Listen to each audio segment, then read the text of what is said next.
I would say of all our episodes, this one was the most differing humans on a panel. There was 5 of us, and Canay, Dave, and Hamilton, one in the jungle, one in France, and one in Ibiza, Spain, a woman and 2 men. They brought so many different ingredients to this conversation.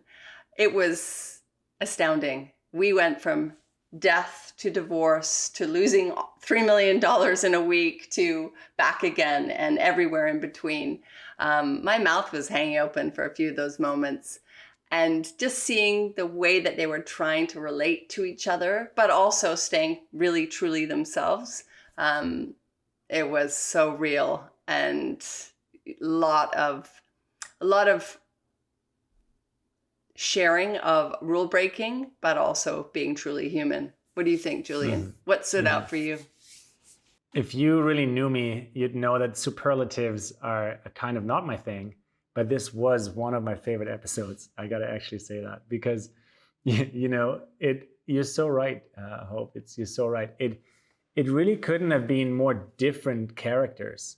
And at the same time, I had this visceral experience with them when they were relating between, Dave's financial background, but who clearly learned across his journey that nature is his home zone. He needs to be surrounded by trees, right? And Canay, who has this powerful gift to speak lovingly from her heart, like barely any other human I know. And then Hamilton, who spent the last 25 years in the Peruvian Amazon, who is a maestro shaman initiated by the Shipibo lineages of Peru. And so there's this depth, this wisdom, this quantum kind of possibility in this conversation. And I just remember I was sitting in the lagoon of Bacalar, the Laguna de Siete Colores, of 7 colors, and the whole natural world started to interact with me and around me. I think I mentioned this once or twice in this episode, in a way that I was like, how is this all connected? But someone's drumming the drum literally in the Peruvian Amazon, and somehow I felt this all the way to Mexico. And so there's a lot of energy in this episode, a lot of depth, very much a heartful episode. Canay made sure that these 2 very masculine men were counterbalanced by this beautiful heart, Yeah. It was a flow. It was a really beautiful flow with some shocks, and real, very different humans. This one was a pleasure. We are breaking the rules of business as usual. Join this exclusive Alter Braintrust series with Hope and Julian.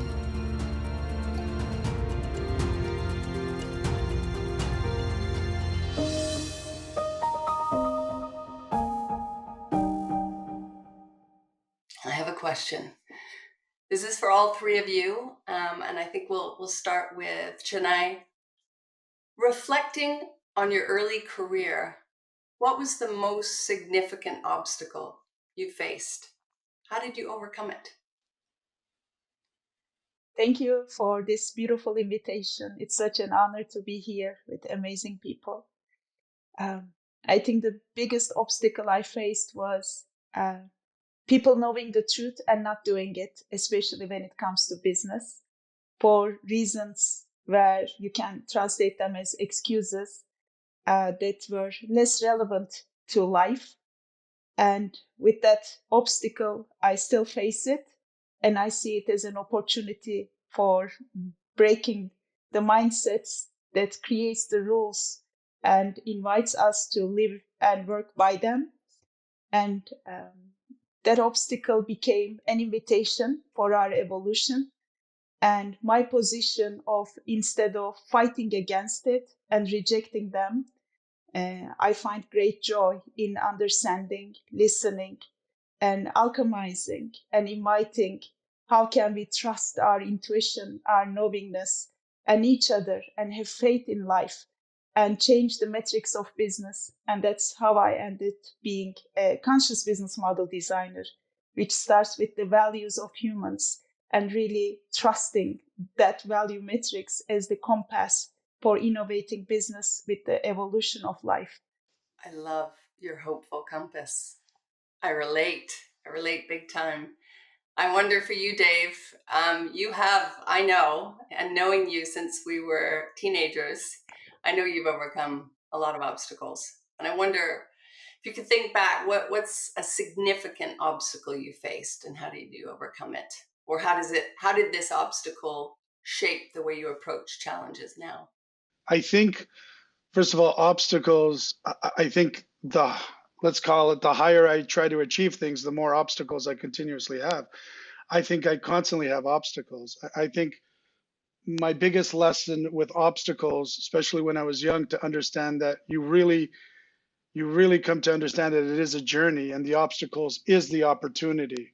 And I think that's the biggest thing that from a young version to now, like that would, whether you were anxiety, whether it caused you some insecurities, all these things that maybe come when you have your first obstacles and you're like, uh, all sorts of things happen to you. You second guess, you're not sure, you're wondering, all these emotions, feelings. And then as you go through obstacles and you evolve to realize that, I overcame this and I can overcome this. And then you realize, well, actually, the obstacles are the journey. They are the biggest achievement.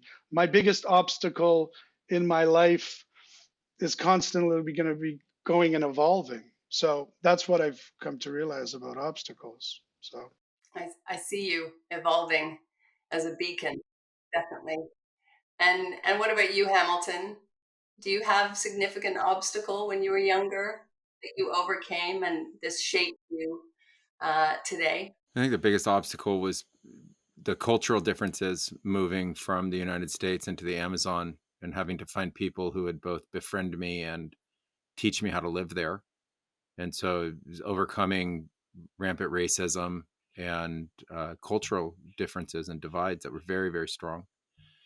And I think that became a mechanism to both understand how diverse life is and how to be able to very much like David said, overcome the nature of those obstacles to find the fruit that's on the other side of it. And I think when you become creative in your problem solving, that's a very expanding and enriching part of how you then move forward. And you're going to be confronted with that all the time. I also agree with what David said, that the further you go, the more obstacles there are, and you get used to that and you accept that as part of the journey and part of the path. And it's not about obtaining something and then being somehow obstacle free. On the contrary, the more you strive, the bigger the obstacles get, both in scale and number, and you learn from them how to be able to navigate it better. And a great friend of mine last night, we were talking about management and the conflict in it, just said the best managers are the ones that can manage through the conflict and through the chaos. And so I feel that about obstacles as well. The better you are at staying centered and navigating those obstacles is a key to the ultimate success and the ability to transcend them. Actually, I love that, Hamilton. And you've sparked, I know you're going to dive in with an awesome question, Julian. I wonder, I know Dave is a parent. I don't know if the other two are parents, but do you believe that we can that we can stop other humans from going through obstacles in a way for our kids? Like, do you think a lot of parents kind of stopping their children going through these obstacles is helping them in a way? Or do you feel like witnessing young people go through obstacles, no matter how hard they are, is part of their growth, but also part of your learning challenge as an adult around them, to witness them struggle? Yeah, it's a question of how you strive. And I don't think in a competitive society you can remove obstacles. It's the contrary. You have to teach somebody how to navigate the obstacles and ultimately grow. And when you shelter children from the realities of life, you actually steal from them the ability to find themselves and find their own inner strength. And then they rely on others to have that ability and have that, capacity and flexibility. And so I think you have to instill that.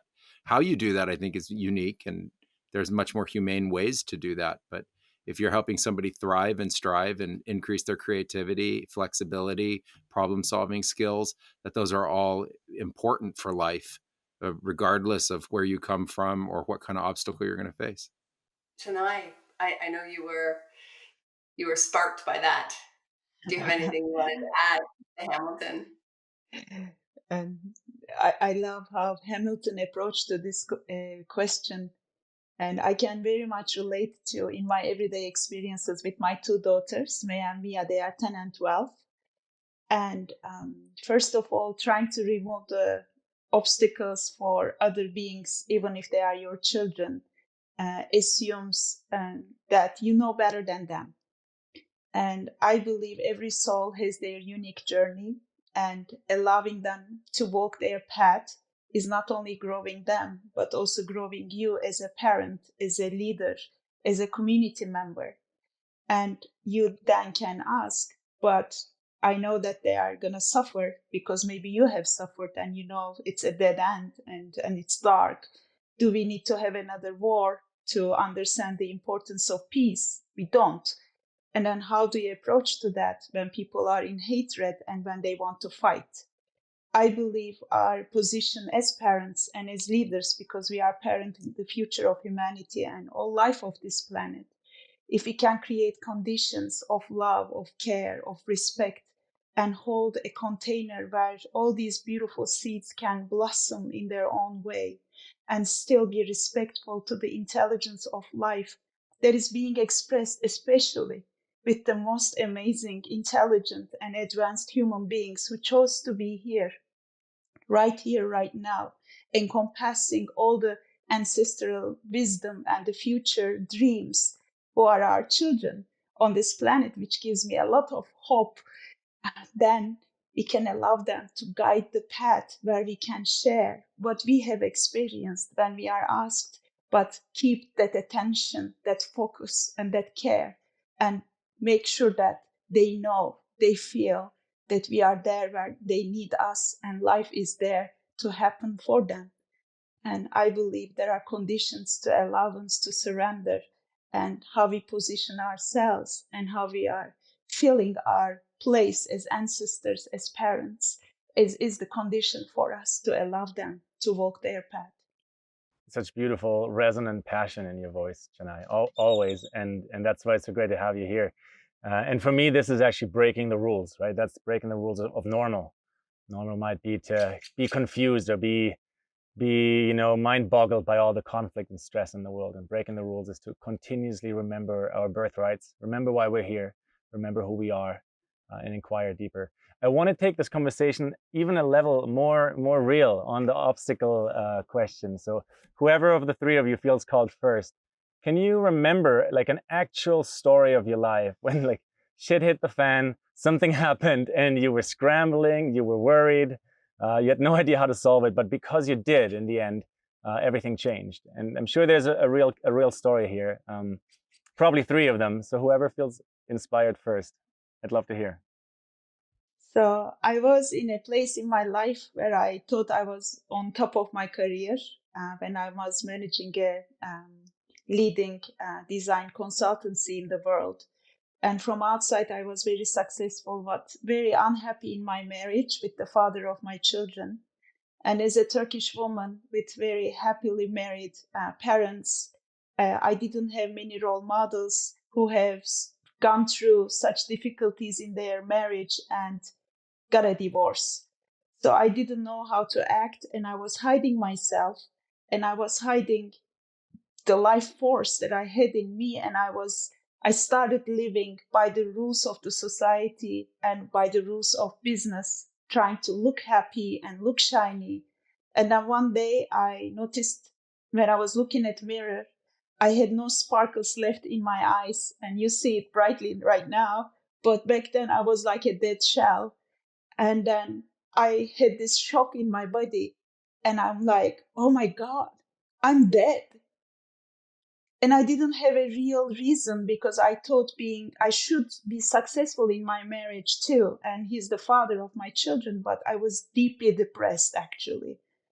And then in that moment when I was looking at the mirror, I was like, oh my God, I'm lost and I don't know what to do. And what do I do now? And then I heard this little whisper in me, if I'm totally dead and there is no way out, who is this voice talking to me? I heard myself talking to myself. and guiding myself to ask questions and to keep on having this internal conversation. And I noticed I don't know, and I have no control over another person and his behaviors. And then I just allowed myself to ask a question. What is the path forward? And with that, I opened myself to different practices and disciplines where I wanted to really rewrite my life with the value system that I felt in me, but never it was so consciously expressed. And then invitations started coming, and this is the intelligence of life. And I went to Spain and I studied with a philosopher for 3 years, rewriting my life story from childhood to a future vision, and really grounding myself in my values and what I deeply care about life and what makes me come alive. And it's beautifully synchronized with life, and one thing led to another. I learned some methods, the deep listening, Socratic dialogues, and how you can practice your values with rituals and in your communication, and even bring it to business, which I care about being also in service. And after 4 years of a very difficult divorce process with the father of my children, I made peace with myself, and then with him, with deep listening, practicing Socratic dialogues. And we ended up being the first couple who got common custody in Turkey. We changed the practice of a very, very old and difficult family law, which today it affects more than 4 million people's lives. Without fighting, you can get common custody if you agree with the other parent. And by that, I got this immense grounding. When you do something for yourself, even take a step forward by asking a question, things start happening, and the entire system organizes itself around you to walk you to that path. And then I had this remembrance, even from day one. My two daughters, who were very young by then, they kept on telling me, Mom, we want you to be good with our father and we don't care how. And I didn't listen to them. And then by integrating all these things today in everything that I'm doing in my life and in my business, in my guidance, I practice deep listening, living with questions where I don't know what's next, which gives me immense joy at the moment, and also invite people to live and cultivate these type of attitudes and cultures in their business and in their lives. So I think this is my story of hitting the wall, almost dead, and then coming alive again. Wonderful. Yeah, goosebumps over here as well. Very much so. Goosebumps. I'm gonna throw the talking stick over to Hamilton, because I know you have quite the initiatory story in you. You moved to the Amazon in 2002, I believe. Earlier in that journey, there was a tremendous awakening. And I also want to hear from you, Dave, but Hamilton, first from you. Like, how was that awakening story? How did it unfold? What happened? Yeah, take over. No, in my case, I had an awakening of consciousness very young, and needed guidance associated with that. And I knew the guidance was going to come from somewhere else, and so I ended up going to Peru and then into the Amazon to find it. And I was guided to live very far away from the confines of Western civilization. I was living out along a river as far into the Amazon as you can, and there are no inhabitants further upriver from me. And so the big wall hit first after a number of months there, when I got malaria and was days travel away from any kind of hospital or help, and ended up having a tremendous visionary experience that lasted for a number of days in extremely high fevers, and culminated in a full near-death experience. And through that, I got to understand the resilience of life and the elasticity of our physicality, and how close you can come to truly dying and still come back. And I think what was most important in that experience was that as soon as you start to die, time distorts tremendously, and you don't experience the linearity of time by seconds or minutes or hours. And so it's very difficult to understand, kind of the time dilation that took place. But from the time, normal consciousness was gone and normal room and body and everything was gone and not part of my conscious experience, it seemed like it took a very, very long time, hundreds and hundreds of hours even. And by the end of it, I was at the sort of the quintessential end of the tunnel of white light. And at that moment, there was something in me that knew I wasn't supposed to die. And so I told the white light through my consciousness that I wasn't supposed to die and I was supposed to be sent back to my body. And that there was still a lot that I needed to do in my life and that I hadn't fulfilled everything and the reasons for being alive. And so I was like sent, didn't take what felt like, so many hours to get back to the body. It was like a split second and I came to in my body. It was a very violent experience. And what was most shocking was that everybody in the room thought I was dead and had been dead for a long time. And so not only was it difficult to have gone through that, but now I had to convince them I was alive. And it wasn't some like an ultra scary scenario of, like some kind of ghost or something. Everyone was crying that I had been dead in bed now for, quite a while. And so now I was alive, had to convince them that I was actually alive and it wasn't a dead person talking to them, and then get help. And that took serious convincing. They were really scared, and so then finally they were able to carry me to a motor taxi, and then from there ultimately get me to a hospital and get the attention that I needed. But I think it was that conscious capacity to make the decision for life that I don't remember from, first life, coming from my mom and my dad. I didn't remember making a choice to want to be here and go through everything that was life. And that moment, by making that choice in that altered state to live, rewrote my entire understanding of how you transcend the difficulties of life. And that when you really choose life, it's not something that happens to you, but you really choose it from your soul and you choose it from your heart and you want it so bad, then it just changes your perspective and how you relate to what you're doing and why you're doing it and what the purpose of life is, and a kind of deep fulfillment that you can have, not through some greater concept of purpose, but by just living your life, having that be your purpose. And I think that was like the big takeaway from that experience. Wow. That's pretty deep. That's it really is. good And stuff. it's, there's this word we said earlier, goosebumps, right? I think we could call them truth bumps. When someone shares on this fundamentally real frequency, when they're honest about their true life experience, we all have this resonance with it. Dave, it's clearly, you're clearly feeling it. What's coming up for you? What do you feel inspired to share? Well, for me, I feel so shallow with my story because it's kind of more of like a funnier story, because you asked like what path. My path could have went a little bit different. I was young. I was very young, and I was in the investment world, and I borrowed money from a client, and it was a lot of money. It was like $3 million, and I lost it all. I lost it all. It was a disastrous trading situation. And then he called me, and then I had 3.5 weeks to come up with it. And I was almost at zero. So I remember, because it was such a big obstacle at that time.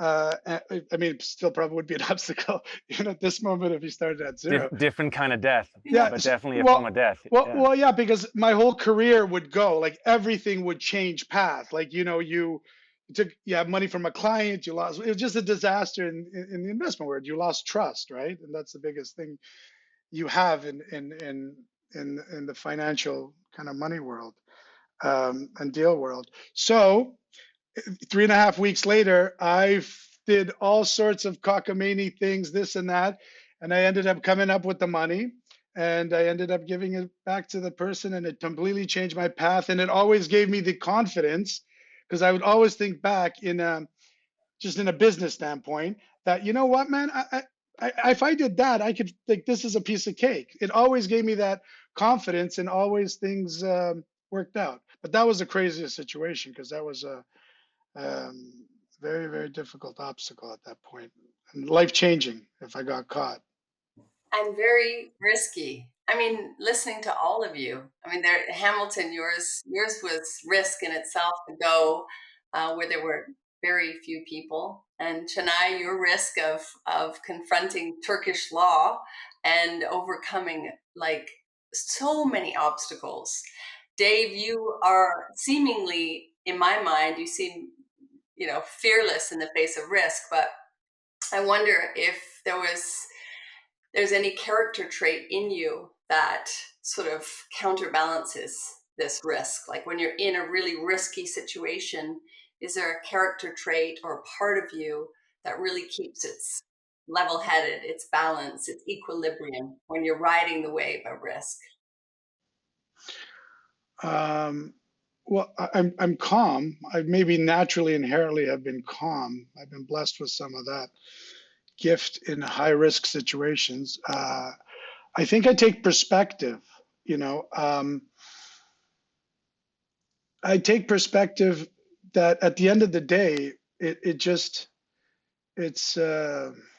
doesn't really matter. Like you could. I know about the Amazon. There's big bugs in the Amazon. I might have a problem being in the Amazon, but at the end of the day, with those type of risks, like if you and I've always felt like this, if you have love and you have people around you that you support, you could have a mattress and a pillow and all this stuff, and it really doesn't matter. I mean, that's probably why even to this day I'm willing to go to extreme risks, because it's in my character, because my perspective is like it's really all the same. It's almost all nonsense in general. Like I've always thought how nonsense it is, because excluding a few things, when it comes to travel and stuff like that, but majority of people, at least in the Western world, then we can go into the other world. That's a different world. Your life is pretty much almost the same. You go to you can go to the bathroom, you have heating, you have air conditioning. So I've been able to put myself in that perspective, that it doesn't matter. You're like, what's the difference? What is the difference for most people? Centered perspective. Yeah. Yeah. Chennai, what about you? What keeps your equilibrium when you're facing such risk? I grew up as a risk taker, and in observing risky situations. My mom is a doctor, and I was with her in emergency rooms. I was sleeping in her room. So I have witnessed a lot of deaths, a lot of emergency situations with bones coming out of skulls and stuff like that, like blood everywhere. I was a very curious child and really observing, and I have this innate power of remaining super calm. And whenever there is a situation of risk and danger, I get in a zone of moving myself with the situation and really being the calmest person in the room. But with what I have shared with you over the last 20 years of my life, what I'm practicing, taking another type of risk, and that is feeling my emotions. And that is something that I was avoiding, like remaining calm, not feeling, numbing myself was my kind of protection. I thought I was taking risks, changing countries, changing companies, changing relationships, shape-shifting, always like I love innovating myself. Yet I wasn't taking the real risk of dying to a version of me by allowing the feelings to sweep over my house. And it's like when I'm sharing this, I'm shaking in my body, because it still is very scary for me. I feel scared of feeling everything that I can feel, which I used to do when I was very little. But it was in a village, and when we moved to the city, I kind of started protecting myself. And what I'm doing right now, the taking the risk of allowing myself to feel, and then sharing it with other people, with my family, with my trusted people, even sometimes with my clients. And that is the type of risk I'm taking. And I notice we are not here to break through challenges and remain the same. We are not walking around with armors. We are here to really transform and evolve and keep on transforming ourselves with the evolution of this beautiful life. And I believe, especially as women, it is our role now not to see the obstacles or the threats or the dangers to overcome them, but to become together with them. And that's where I am. And this character brings a lot of vulnerability, sensitivity. And like we say in any technology, the more sensors and data you can collect and process, we call the technology smart and intelligent. It remains the same for humans. So let's feel it, let's accept it, embrace it, and evolve with it. I'd say your senses are making their waves through the screen. We can feel you feeling your feelings. Thank you. It's an immense joy to be in the presence of such beautiful people. I feel gratitude in my heart. Thank you. Hamilton, what about you? What keeps you in your equilibrium or your flow when you're in the face of risk? I think risk is all the time, and it's existential, and we've habituated normalcy around it. But you get in a car, you're at risk. You walk down a flight of stairs, you're at risk. You know, our normal day is filled with it. And I think what was interesting for me early on was when I could find that in the face of really powerful risks, where you'd get really agitated on the other side of that, like surfing a wave, like you could catch the wave on the other side of the risk itself, and then similar to the others, find a sense of calm, but then also a very heightened sense of focus. And in that heightened sense of focus, the ability to make acute and important decisions, to be able to be agile and navigate with the risk itself. So not just sit back and wait to see what comes out of it, but actually engage with it, not be scared of it, and learn that there's another state of consciousness on the other side of fear, which actually allows you a kind of agility and a heightened sense of intelligence and precision about your actions, thoughts, choices that you make during that period of time. And that became a form of fruitfulness for my work and the way I ultimately interacted with others. There's another state of consciousness, or another level of consciousness on the other side of fear. That's a huge one, and I love that metaphor, Hamilton, of the wave, right? Like if you've ever been on a surfboard and you're paddling out and they're crashing on you, that's risky, that's tough. But then actually, once you hop on and you're riding the wave, it's like pure joy, absolute flow state in the moment, and it's this literal metaphor of the other side of the risk is tremendous alignment. And you know, maybe in a society where we are in the West lacking nothing, we're lacking lack itself, right? So we're actually in that interplay with real life. I want to take this conversation into kind of its next chapter, because we've talked about, you know, risks and threats and how they are opportunities, and how, depending on how we cultivate personal mastery, we can really craft our story out of them. I want to take it to, you know, breaking the rules. And so we were talking about the world is changing, right? Life is fundamentally changing every year. It's becoming more exponential on a technological level.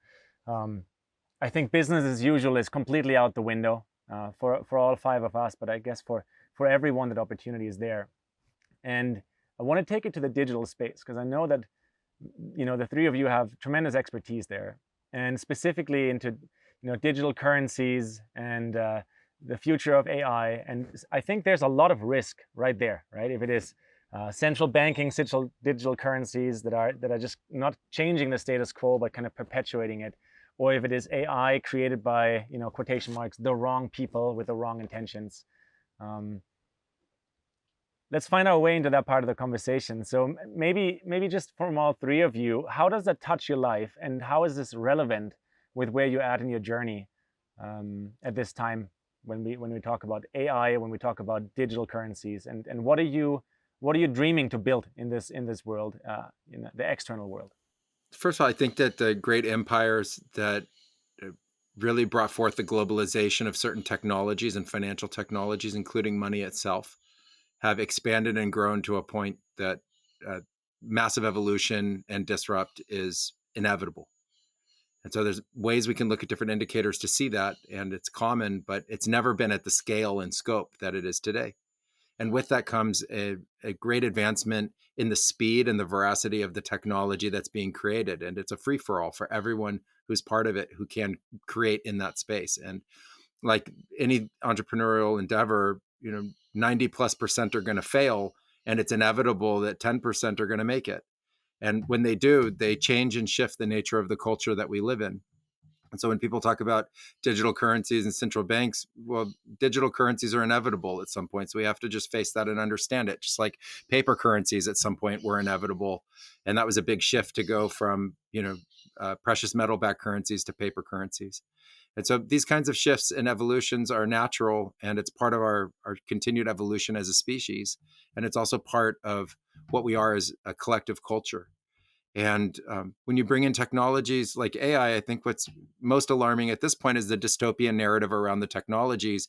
It sounds much more sci-fi than it does really understanding the technologies themselves, which is basically a rapid expansion of a certain kind of linguistics in mathematics, which has to do with statistics and probability and the ability to create functions out of what for us is a kind of user interface with life itself. And so that can be a tremendous tool. And if misused, it can also be detrimental. But I think that harkens back more to the nature of human consciousness than it does the technology. The technology seems to be pretty neutral. Like you could use a knife to cut an apple, and you can use a knife for a bunch of nefarious purposes. I think it's the same about the nature of these tools. And so when we talk about the dystopian narrative, I think the first thing we have to do is recognize, like that, 100 and only 10 making it, there might be 100 dystopian groups trying to create this technology. And there's also at the same time 100 utopian groups working with the nature of the technology. And out of that, some will make it and most won't. And it really has to do with the nature of how users adopt the technology and utilize it. The rationale behind why smartphones proliferated was because people use them.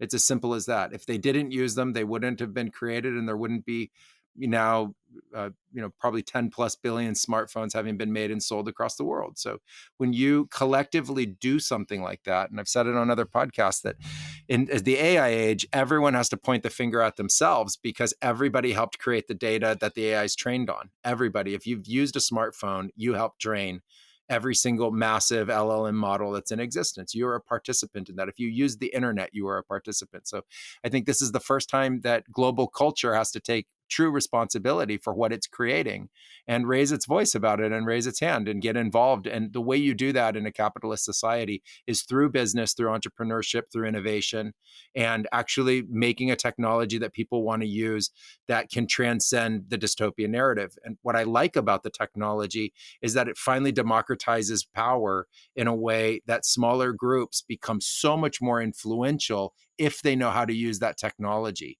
And they can get support for it. Right now, there's a ton of capital flowing into AI. It's possible to get the financial support to be able to compete.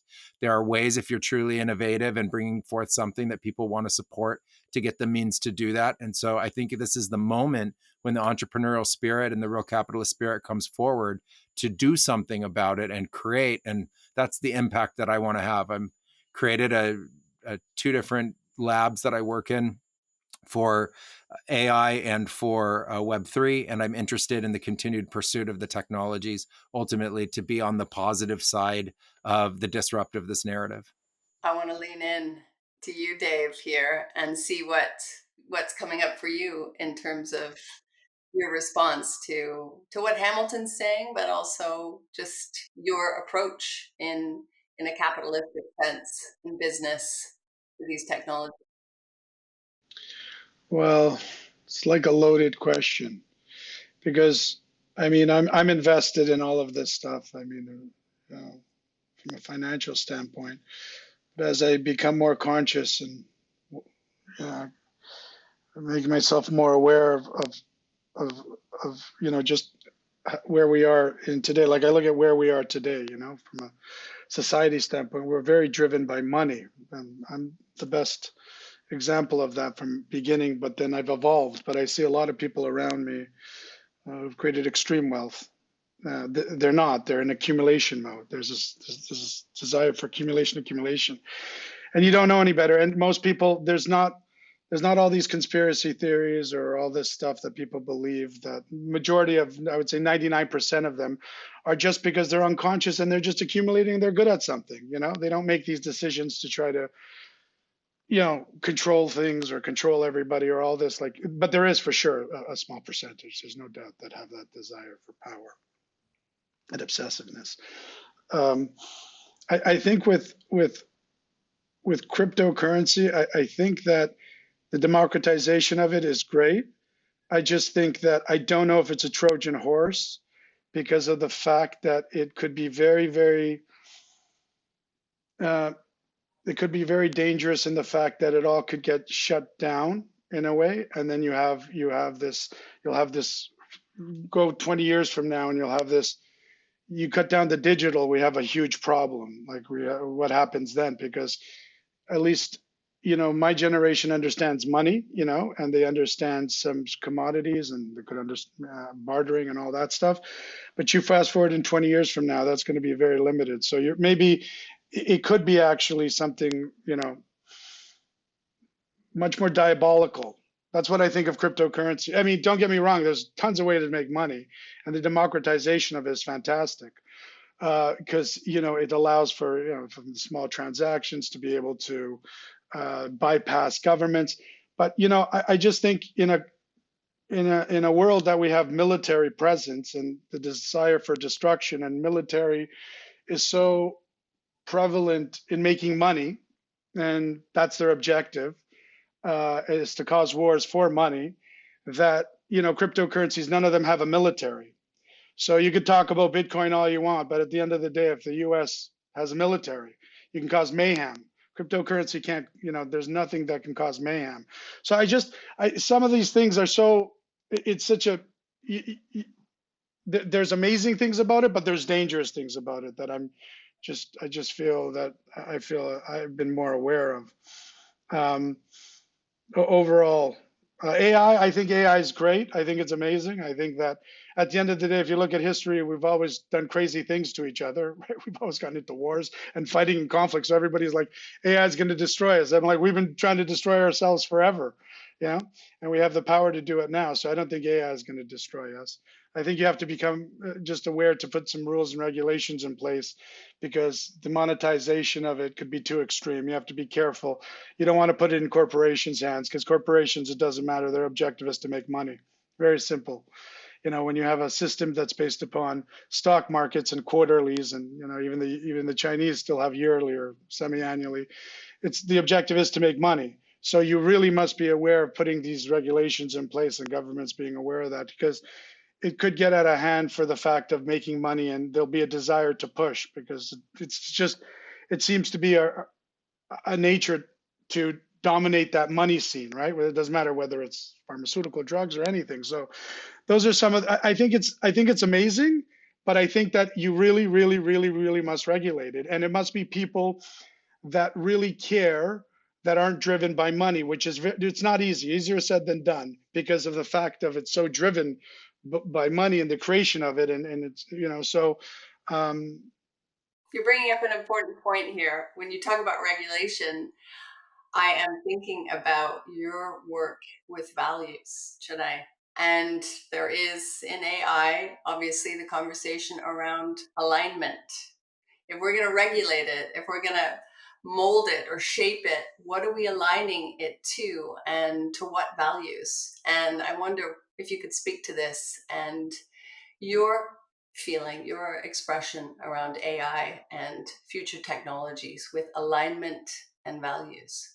Thank you, Hope, David, Hamilton. Beautiful conversation.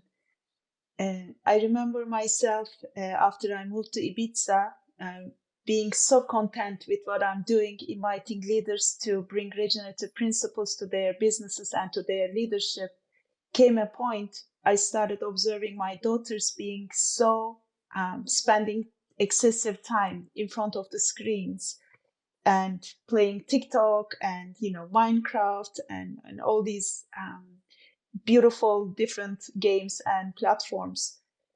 And because I was involved maybe in more than 500 apps and digital platforms to appear, including some of the social media apps that we are using today in my previous work, I know how decisions are being made. And I made a prayer. I said, God, I want to get involved in AI so that I can contribute with my services, where the next 1 billion children are going to grow up with these algorithms, and I want to contribute to the positive transformation of it.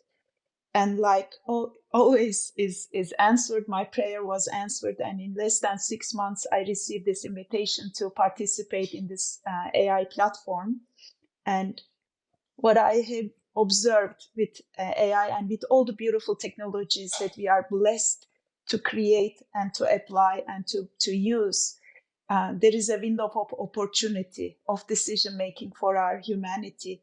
And each one of us, as Hamilton beautifully put, we are contributing to it, whether conscious or unconscious, even as users.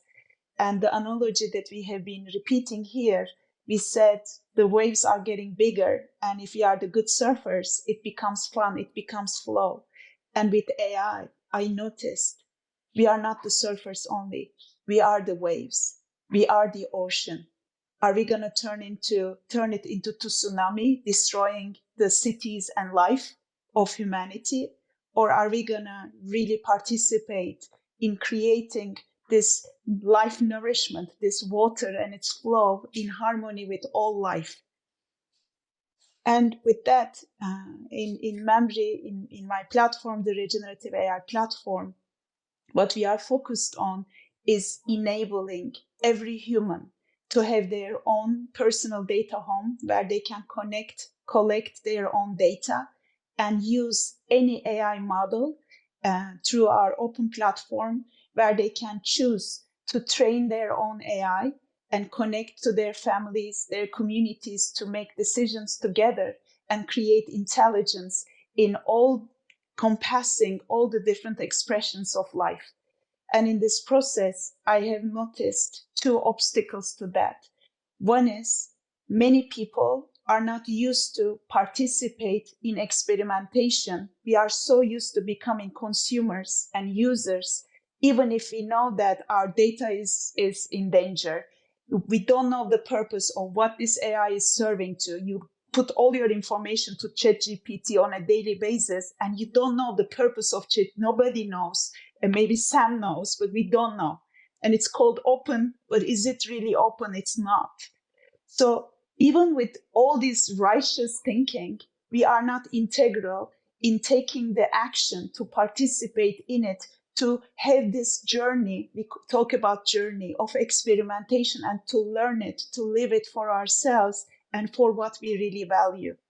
And the challenges here, the language of AI is with economies, with other technologies, is so scary to ordinary people.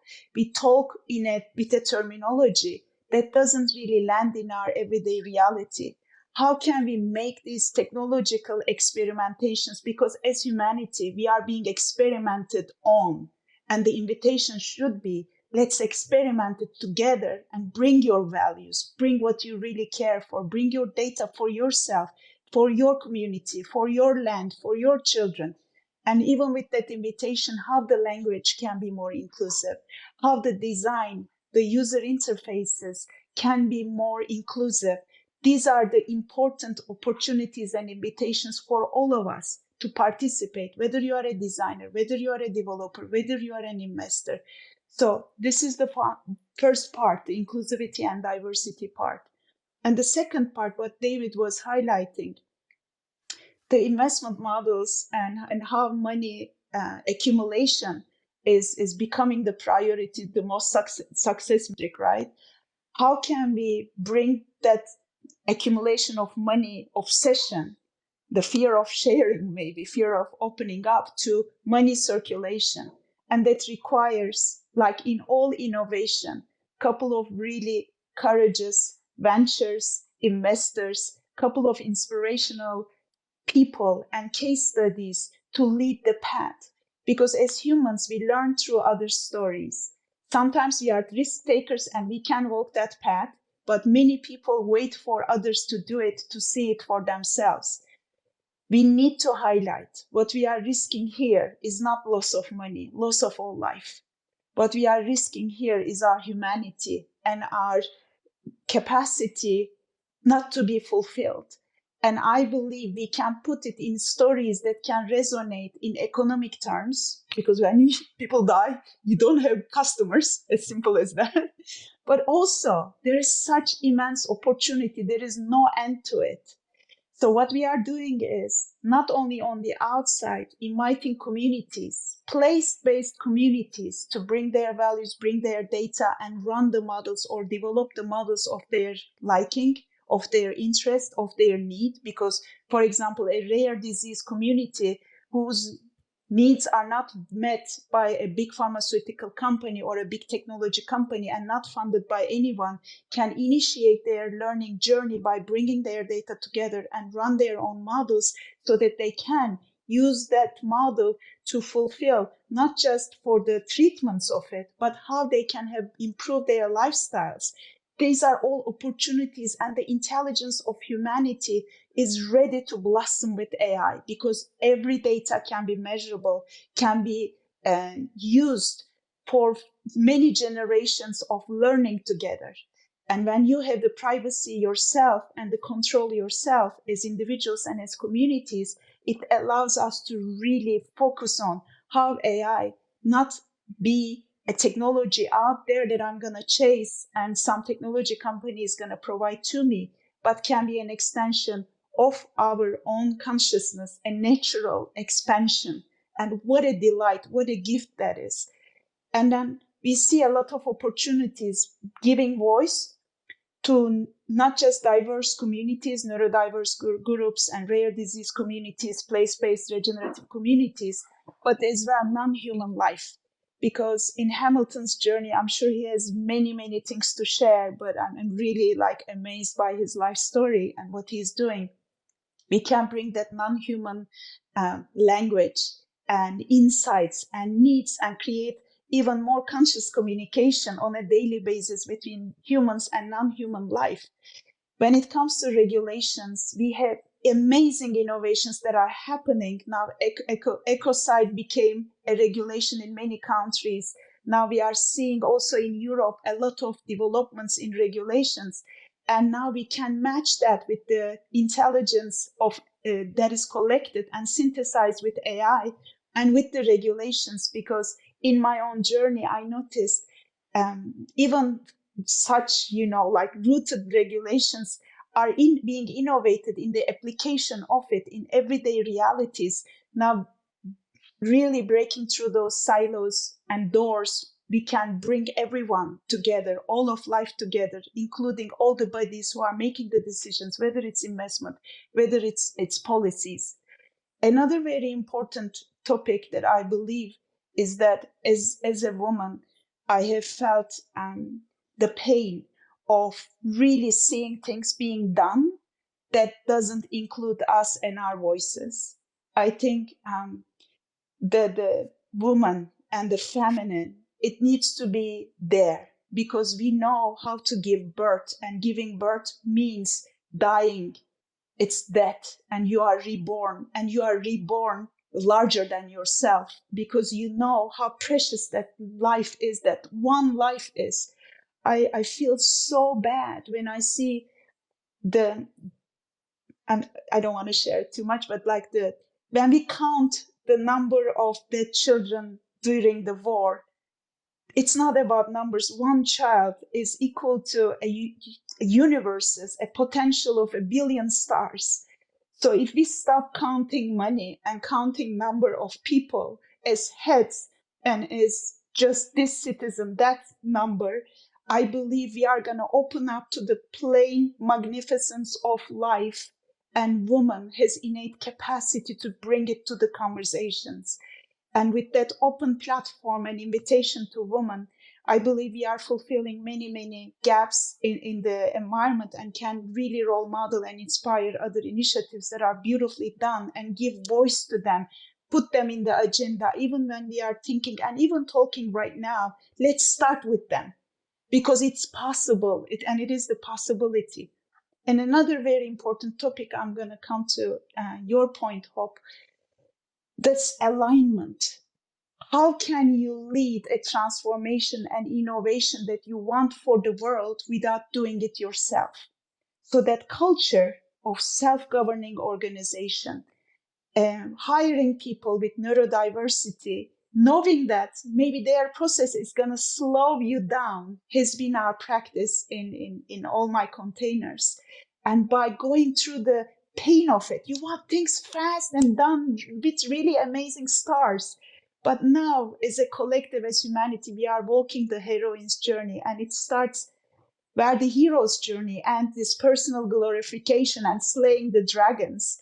Heroine's journey is very much like the Wizard of Oz and the Dorothy, where she gathers a community, the crowman, who thinks he doesn't have a brain, and the tin man who thinks he doesn't have a heart, and the lion who thinks he has no courage. Yet Dorothy becomes a community with them and walks the path together with them, and each one of them walks through that journey and finds their innate gift, especially when they think they are lacking that and they are scared of the situations where that is needed. And this is the imitation now. And I believe if we are scared of something, there is a gift there. If we think we need to walk fast, let's slow down. And with AI, I believe we are sitting on a golden opportunity. And by applying what we preach to other people, ourselves, in our companies, you sweat and you bleed, but in the end, you evolve. And this is our capacity. And I'm very hopeful about that. Your invitation, who can feel it? Put your hands up. Her invitation for capacity, for feeling. Thank you to all three of you. Wow. Think we have a unique roundtable of five here where the expertise on these topics is both diverse as well as really deep. I love that, Dave, you have the background in financial management and like all things finance, right? And Canay and Hamilton, you both are in your own way such not just trailblazers, but really like cultural leaders. And it's felt. It's a live conversation here. We're about an hour in. I'd love us to continue to go deeper, get more real, right? We started with everywhere where there's a threat and a risk, actually there's an opportunity, right? And Dave was just really clear that there are a lot of risks with cryptocurrency. But clearly, if we're sound to our own logic from earlier, that means a lot of opportunities. And Canay, I mean, you just, I don't know. I don't even know how to say this in English. Like you knocked it out of the park or something. Like the way that your voice and your heart is felt in the way you speak is a tremendous achievement alone, and so beautiful to witness. And I'm so grateful that you're bringing this to this group. And when you were speaking about the non-human world that we can connect with as humans, I'm here in Bacalar in the south of Quintana Roo in Mexico, and it is one of those lagoons that needs protection because it is under the threat of more and more tourism, but at the same time people are rising in their ecological consciousness here, and the entire natural world around me, they're not actually listening to those headphones I have in, but the birds were just crazy right in that moment. They were just like, yes, yes, yes, yes, yes. So I find it quite funny to notice that, and wanted to make sure I say this. And this conversation could go anywhere, but Hamilton, I'll pass it to you because you're sitting in the Amazon jungle, which is one of the mother forests of this planet, and I'm sure you have so many stories about how the unseen non-human world connects to our world.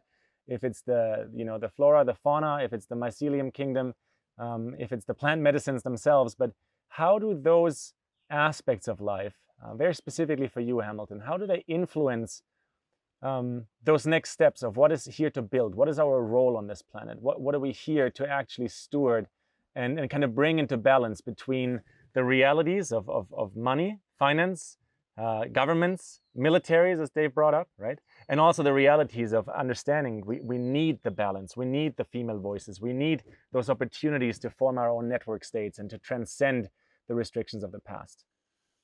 I think the first thing that the Amazon taught me is that it's Gaia, it is the earth itself. And the gift of life isn't isolated and categorized like the way humans discuss it. That's language. And the way it really is one huge field of life that we're part of. And winning the gift of life is the most important gift that we can win, and for anything that somehow makes it into any kind of existence and is infused with the energy of the earth. And the forest taught me that the forest is the extension of Gaia. It's the extension of earth, and all the eyes. There's trillions of insects. There's trillions of hearts. There's trillions of different plants, that all of those are Gaia's eyes and Gaia's hearts. And it's seeing everything separate and seeing everything in category and measuring everything. That's a tremendous gift that we have as humans. But in some ways, it makes us think we're isolated from the rest of it when we're not. We're part of it. We're part of the animal kingdom, and we're part of the natural kingdom. And we need to embrace the nature of that role. And I think the real gift that the Amazon taught me was to transcend the fear of death, which seems to control so much of the negative and dystopian narratives that we have. And you can see behind me the Amazon forest, and it grows out of itself. And it's constantly decomposing and it's constantly growing. And the babies are growing out of the death of the older ones that have lived their generation of life. And that's a natural process that we must continue to understand and embrace. And so to be able to see an entire forest that grows out of itself continuously, and when you walk through it, you walk through the decomposition of it along the ground, and you see it growing up out of that, of all the kingdoms that you mentioned, the nature of life to continue to not just evolve in the sense of change, but evolve what it was into what it is now and what it will become. And it's easy to see how generation after generation, there's going to be a natural progression that we're part of. And to embrace that aspect of life embraces something deeper within us at soul and at heart, in the nature of our own spirit, to know that we have a deeper role. And we're just coming into that role now. And all of the conversation around the different technologies that we have and the different ways we have to measure those technologies, and our societal space and our societal responsibilities is all coming together into one. It's all coming under really one large umbrella. And we can talk about it about being greater stewards of the earth. We can talk about it about greater globalized finance. We can talk about it as a dissemination of ubiquitous use of technology. But when you bring all of them together, it looks very much like the Amazon forest behind me. It's just trillions upon trillions of individual pieces all together in a great field that are all working together all of the time to be able to sustain the nature of life and the development that we represent. And I think that was the greatest gift that the forest could teach me, is that I realized that the forest is the real first network, the really first super complex, diverse network. It's already in existence. It's there to be studied. And it has within it the tremendous intellectual property of the earth itself. And it's not just coming from human, it's coming from all the different species that have co-evolved here as part of the planet. And it can show us what we can become with all of our human-based linguistics, understandings, mathematics, science, and technology. That when we finally bring that together, we'll have created a tremendous value, not only for ourselves individually as a species, but also as the new form of stewards of the earth. Hamilton, can I ask you a question? You being immersed in the wood wide web, and you having spent decades there, the wisdom, the connection that you felt, how are you supporting others who don't have that connection, who aren't immersed where you're immersed? How are you supporting others to sync up with that or connect with it? Could you just give us an example of what that looks like in your work?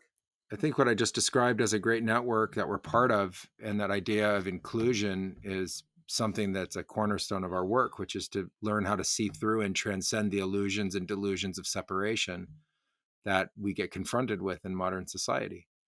And so I support thousands of people a year, both through our events that we hold and the different retreats that we hold and the online education that we provide, to be able to see through that illusion of separation and to understand it's actually an inclusive model. And we haven't always been taught to see it that way, to see life that way, ourselves that way, nature that way. And So I help people shed the layers of illusion and delusion that are now really holding them back from their own development, their own creativity, and how to be able to carve a better life for themselves. And so I empower people to be creators and to understand the unique role of being a creator. And whether that's an innovative creator in entrepreneurship, or whether it's to be a better creator of family and how to better relate to the people that are closest to us, I help people transcend that illusion of separation. And, here I was confronted early on with an understanding in a society that still understood what spirit was. And it's not what we get presented in a movie. It's not a ghost. It's not a concept of an effigy. It's the actual life force of the place that they're talking about. They're talking about the fact that you can measure the absolute life force, the growing force of this entire place that's, you know, just such a large number. If you thought about the cell division of the forest that's taking place, the forest here goes unbroken all the way to the Atlantic Ocean. You're talking over 2,500 miles to the east of here, and north and south of here, another 1,000 miles of space. It's larger than the continental United States, and it's unbroken forest. And it's the sounds that you can hear go continuously all the way to the oceans. And when you think about the nature of that network and you realize that you're part of it, there's something tremendous to share with people about that really roots them in the union with life, instead of having this idea of separation in the mind that's governing and driving their choices and decisions. I'm feeling into that vibration, that frequency. We're not in the same physical space, but I'm wondering if either of you, Chennai, David, actually Julian, if there are places in the world that when you land, you do feel that union with the system. I've not been to the Amazon. For me, that was in Bali for sure. The frequency, the people, the union with nature and cycles and rhythms of the earth really rose up within me. I'm wondering for each of you if there are places in the world that... I will actually jump in there because I love this question, and we might get some background noise of birds agreeing with us. The way this has increasingly started to feel for me, and the way I perceive it, is that there is, at the very minimum, 2 layers of reality that we all are interfacing with at all times. Possibly at this point 2.5 to 3. And those layers are the real natural governance of Gaia herself over everything, including us, including our minds, as we're part of that. And so I experience places like Bacalar, where I'm sitting in right now, speaking to me, calling to me, expecting and requesting things from me, which is quite esoteric or out there for some people. But I also experience myself move through this other layer of reality, which is the physical, real world of humans that we've built on top of the planet Earth. That is the cars I use, the airplanes I use, the transport, the other people I'm in exchange with to get from A to B, or to, the tent I'm sleeping in at the moment, or whatever it might be. And so these 2 worlds for me are at an interplay. And maybe in the third, or, it's the 2.5 to 3 worlds, that third world might be the digital grid that we've built over the last 20 to 30 years. And deducting from this conversation and how these language models are kind of coming together to explain this, and also how we reconcile, the separation through the financial world, but into a, breaking the rules, creating it into a more connected way to maybe even transcend the oppressive power of governments and military. I'm leaning out the window because that's my personal hope that we're able to do that. But I think that this digital layer is helping us to reconcile the separation and bring this back into connection, so we can live both within a very real, grounded and physical human world without it being esoteric or fluff or woo-woo, while being connected to an earth grid, a Gaia, the gold frequency of the planet that is the actual government and governance of our intelligence as human beings, as the species that we are. And in one way or other, I believe every single one of us knows what I'm talking about here, because deep down inside, we connect with that. As children, we all know it unmistakably. We absolutely know how the planet talks to us. Many of us don't forget, but we just learn how to navigate extremely well in this human-made world, And I think it's not one or the other. I don't think one is evil and the other is good. I think they are fundamentally linked. And, you know, after I'm done with this recording, my job is to sit in silence over there on the dock and just, you know, listen to the other element again, because it is a governing element in my experience. I wonder, Dave, do you have a space, a memory, a time when you slip into other dimensions? Well, I mean, considering I've probably done every single thing you could think of out there to try to connect.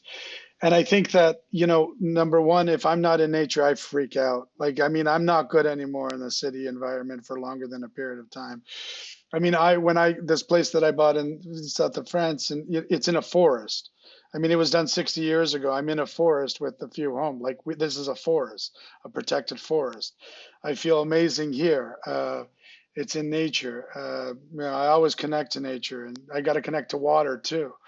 So I feel very connected. And if I don't, you know, give me 2 or 3 days in the city, and I got to go to New York here or there, and I'm like, oh my God, you know, take me to Central Park or something, man. I got to freak out because I feel connected. So I need to feel connected. I need to feel the energy of everything that's alive.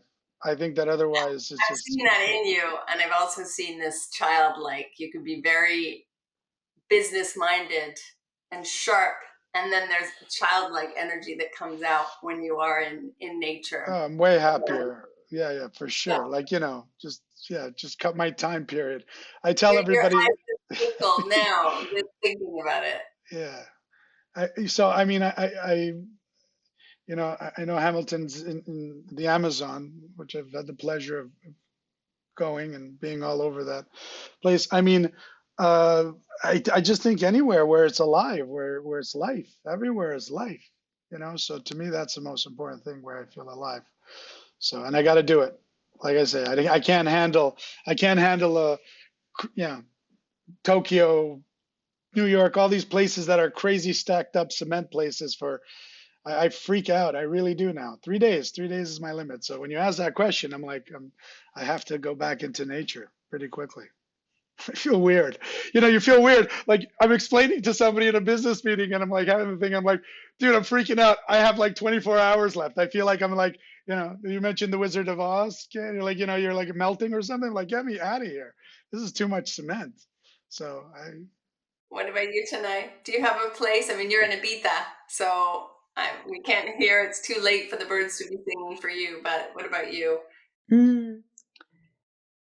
So I'm the seed of Anatolia, Turkey, where there is beautiful pine forests I grew up with. And wherever I go, especially if it's a pine forest, I feel at home. Whether it's Japan, Belgium, Spain, especially with pines, I feel so connected and at home. And you ask the question, why are we here? What is our role as humanity for Gaia? And I see it twofold. One is, as the youngest species here, we are here to learn how to live together and be together better from our beautiful ancestors, the plant kingdom and the animal kingdom, who have mastered the art of living together, being together in harmony and peace. And I believe we need to humble ourselves, be inspired, learn, and practice their ways of being together. And like Hamilton shared, there is immense knowledge and wisdom if we just pause and receive, and to be allowed to be guided by these very intelligent species and this school of Gaia. And the second part, which I would like to bring to this conversation, is that we are also the species who was dreamt for and hoped for. We are expected to take care of Gaia and all life of this planet with the amazing technologies and intelligence that we have equipped thanks to them. And with that capacity, how we are really translating our learnings into a practice of gratitude and reflection and care. And I like to call it love making, because we are here to appreciate each other and do love with life with any given moment, wherever we are. Because I am nature. David, you are nature. We are all nature. My body is nature. So I'm a seed of Anatolia. I come Ibiza. And if I honor myself as nature, How do I bring my Anatolian roots and seeds and knowledge to this land while I'm learning from this land, getting the consent of the land before I enter my house, not because I had rented it, because I need to get the consent first to be invited and listen to her stories and bring my ancestral stories, whether they are humans or more than humans. And that cross-pollination into intelligence of humanity, and then bringing it together, even on a Zoom screen like that. I feel the forest in the breath of Hamilton. The way he speaks, the forest is speaking to me. I haven't been to Amazon yet, but I can feel her. And maybe we are the ones to be the unbroken forests by being the land of life and being in service to her and knowing, humbly accepting this magnificent role and gift that we have received by the entire creation right here, right now, to really fulfill our place with our evolutionary capacity of love. And that is lovemaking. And I am nature, and we are nature. And what is our role? To be the best of ourselves, to be the most of ourselves. Life wants to live, love wants to love more. And here we are in the lovemaking, the business of lovemaking. We are. Yes. I'm going to actually take us a little bit of time traveling. What do you say, Julian? Should we time travel? Let's time travel. I like that. I like to have conversations with myself at different time spots in my timeline. Obviously, sometimes I speak to my younger self, my younger Hopi. Sometimes I speak to my teenage self. Sometimes I speak to my middle-aged self right here, right now. But what I'm really leaning into is speaking to my 88-year-old self. I love 88. I love the symbols. I wonder for each of you, if you could speak with your 88-year-old self right now, what insights and messages would they share about a life well lived? Can I go? Because Go. I just had a wonderful meditation yesterday, and I met my future self, and I received a message that I didn't understand yesterday. But since I received the message, so many opportunities emerged. Guess what? When you are open, you receive the guidance very clearly. And my future self, I never thought 88 now. I think I'm gonna use that. My future self told me in a very giggly, relaxed, light way, Janai, make the stories come alive. I'm like, okay, I don't quite get it, but I'm open.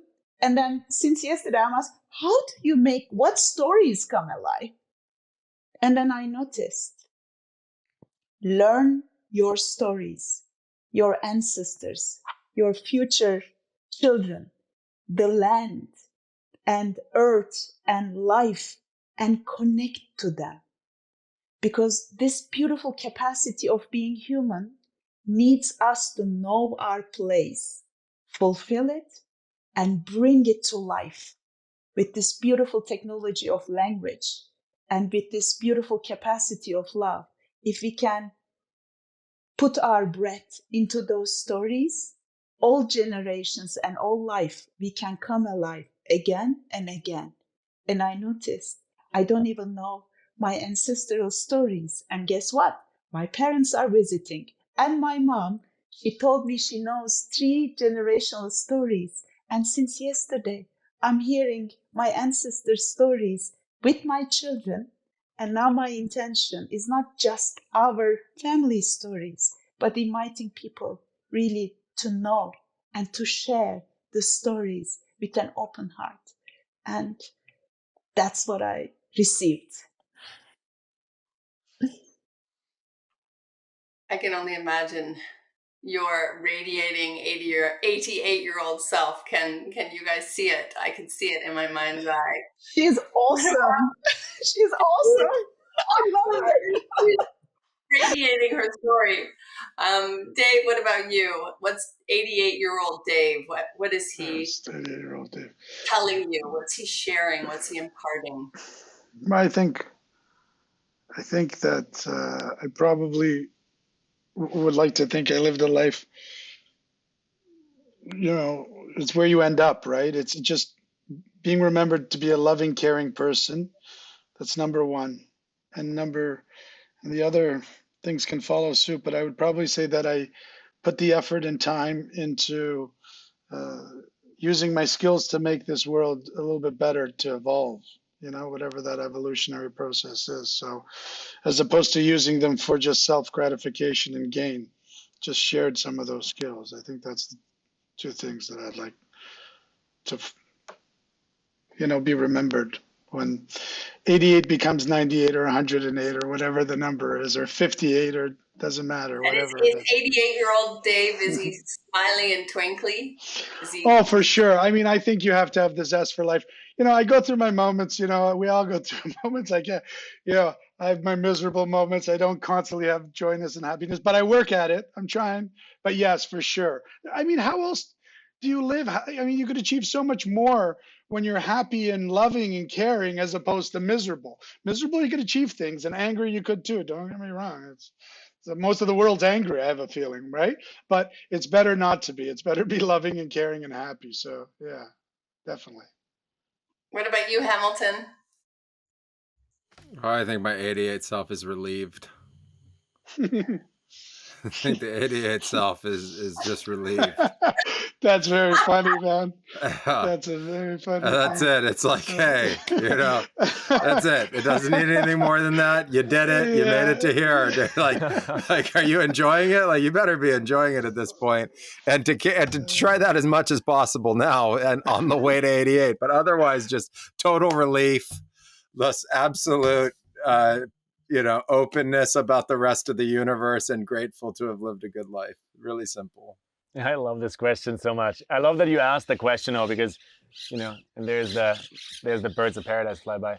But, the question you asked was on my list of the next things I want to ask this group. And then you went ahead and did it. And, beautiful moment of humor there, because I think it is very vital to understand a little bit of timelessness every now and then. Like Canay, I had these moments when I interface with my timeless self. And this is a while ago, but it was actually just up the road here, up the coast of where I'm sitting right now. And so it's coming back to my memory. And I was in this out-of-body meditation where as I come back to my body, I'm vibrating, I'm lying on my back. This was in like a beautiful, safe temple space. Actually, no plant medicines. It was just breath on that day. And I was vibrating and was repeating this clarity of love has already won. Love has already won. Love has already won. And so whatever I was purifying on that day to, fear or worry about where the future of our species is going to, there was this clarity that I think my 88-year-old self has. Like time to relax, kick back, actually enjoy the journey, because love has already won, even if your mind might not have caught up to it. And so that's what my elder wise self would channel into the present moment. And you, Hope? You asked everyone. I want to hear from you now.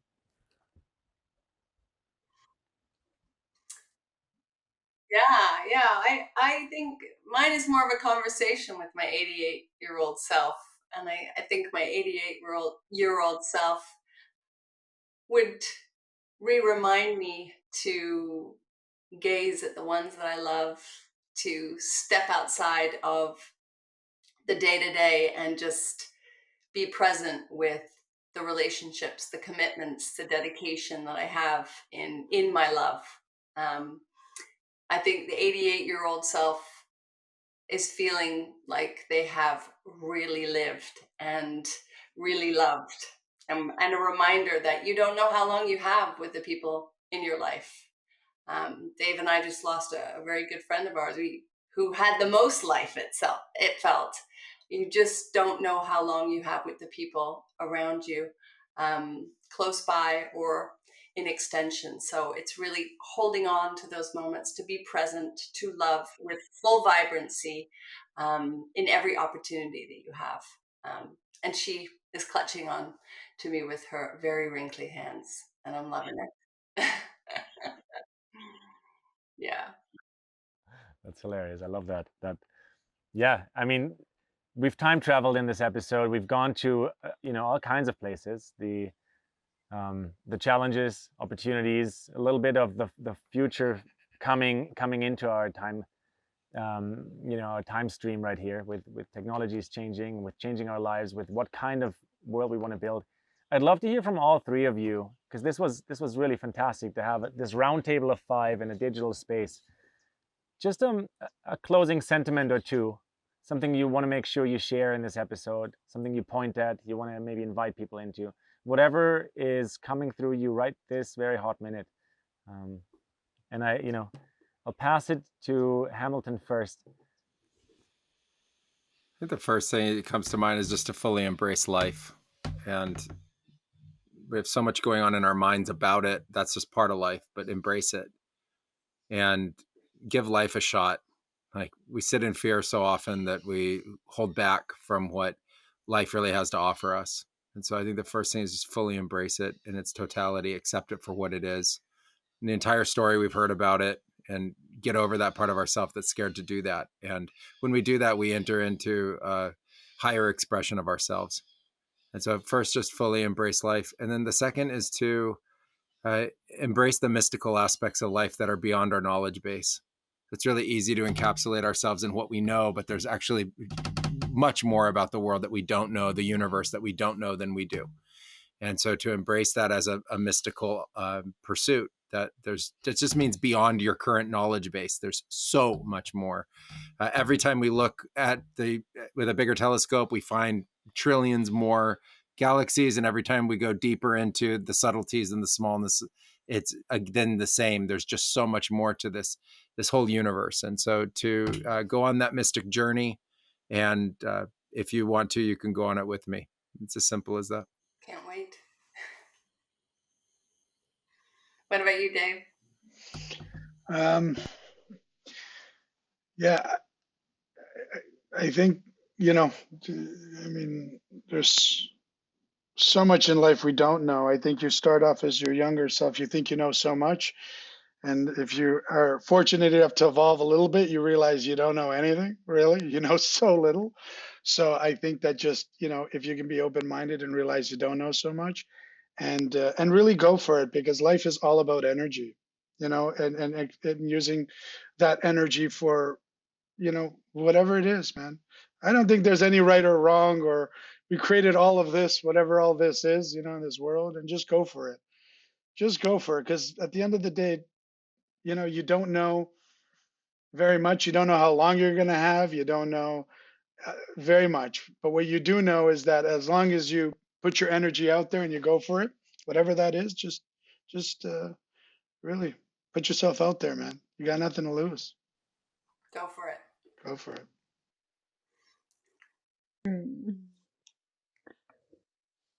Thank you.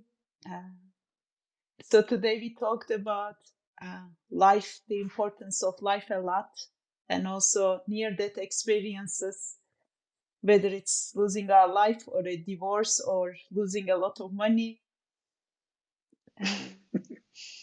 I really want to honor Mevlana Celaleddin Rumi, who has been a great ancestor and guide in my Sufi lineage, and a light in my life.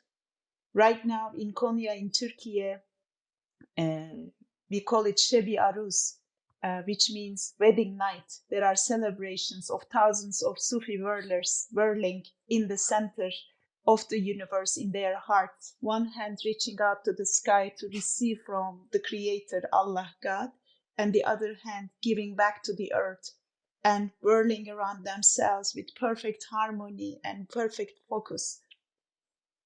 And this is the role of humanity. We keep on whirling and expanding, always finding our balance.